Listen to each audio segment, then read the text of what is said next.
सर्वांना जय महाराष्ट्र।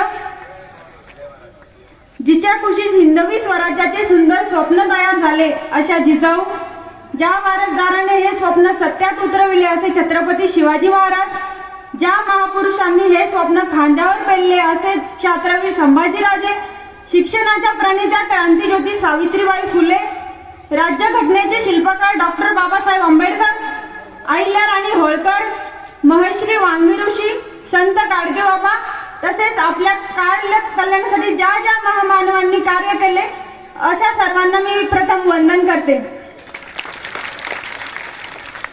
व्यासपीठावर उपस्थित सर्व मान्यवर व मायबाप जनता सर्वांना माझा नमस्कार। माझ्या गावातील मायबाप भावांनो, माता भगिनींनो, आज मी ती उभी आहे ती कुणाच्या सांगण्यावरून नाही, तर या गावाची लेक म्हणून उभी आहे। मी शिकले, पण आजही आपल्या गावात मुलांचं शिक्षण अपूर्ण राहतं। शाळा आहेत पण सोयी नाहीत, गरिबीत हुशार मुले मागे पडतात। हे बदल गरजेचे आहेत। आरोग्याचं काय, आजार आला की दवाखान्यात धावपळ, वेळेत उपचार नाही, पैसा नसला की उपचार थांबतात। लेख म्हणून हे चित्र अस्वस्थ करतं। शेतकरी कष्ट करतो पण योजना कागदावरच राहतात, योजना असतात पण मदत मिळत नसते। मी शेतकऱ्यांची फसवणूक होऊ देणार नाही। आज आपल्या गावात तरुण हाताला कामं नाहीत, दारू व्यवसायाच्या आहारी जात आहेत, सट्टेपत्त्यांमुळे तरुण बिथरलेले आहेत। हे तरुण वाईट नाहीत, ते संधी अभावी आहेत। गावातच रोजगार प्रशिक्षण मिळालं तर हेच तरुण गावाचं भविष्य बनू शकतं।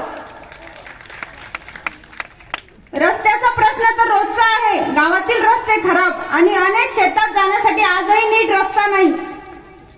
शेतकऱ्याला स्वतःच्या शेतात जायला रस्ता नसेल तर विकास कसला?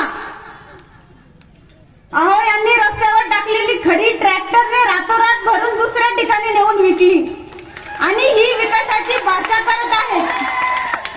मी मुलगी म्हणून कमजोर नाही, मी मुलगी आहे म्हणून हे सगळं खोलवर समजते। मला सत्ता नको, मला संधी हवी। तुमच्या लेकीला काम करण्याची तुमचा विश्वास माझी ताकद असेल। मी बोलणार कमी पण तुमच्यासाठी लढणार नक्की। ही आपल्या गावाची ही निवडणूक एका उमेदवाराची नाही तर आपल्या गावाच्या उद्याची आहे।